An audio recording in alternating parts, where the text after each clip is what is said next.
नमस्कार मंडळी, शुभांगीच्या छोट्याशा स्वयंपाकघरात तुमच्या सगळ्यांचं मनापासून खूप खूप स्वागत आहे. तर ना आज बनवूया हरभऱ्याच्या डाळीची चटणी. तर रात्री ना मी इथे 1 कप हरभऱ्याची डाळ भिजत घातलेली होती. तर आता हा सकाळचा व्हिडिओ आहे. हरभऱ्याची डाळ व्यवस्थित भिजली आहे तरी 2-3 पाण्याने स्वच्छ धुवून घ्यायची. मग त्यानंतर लसूण आणि जिरे एका प्लेटमध्ये काढून घेतलेलं आहे. आता याच्यातलं ना पाणी निथळून घ्यायचं आणि मिक्सरला बारीक वाटायची. तर ही डाळ वाटण्यासाठी ना 2 ते 3 चमचे पाणी पण घालू शकता. तर एक बॅच वाटलेली आहे. आता ही शेवटची बॅच आहे. तर मग लसूण आणि जिरे वाटून घेते त्यामध्येच. तर इकडे कढई गॅसवर ठेवली आहे. कढईमध्ये ना 2 ते 3 मोठे चमचे तेल घालून घ्यायचं, कारण या चटणीसाठी ना तेल थोडं जास्तच लागतं.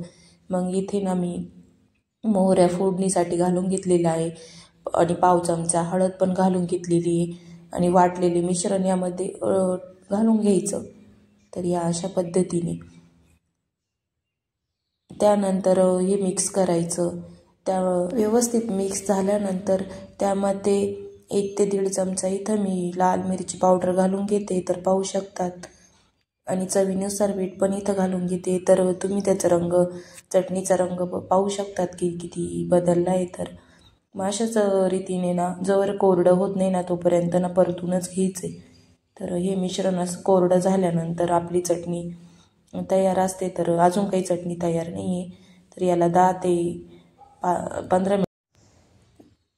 ते 15 मिनिटांनी ना तर ही चटणी आपली व्यवस्थित तयार होते. आणि ही आता जशी ओलसर दिसते ना, ती शिजल्यानंतर त्याच्यातलं मॉइश्चरायझर कमी झाल्यानंतर आपोआप ती सुट्टी व्हायला सुरुवात होते. तर मग हे अशा पद्धतीने आपली चटणी तयार आहे. ही चटणी तुम्ही भाकरीसोबत किंवा पोळीसोबत खाल्ली ना तर एकच नंबर लागते. चला तर भेटूया नेक्स्ट व्हिडिओपर्यंत.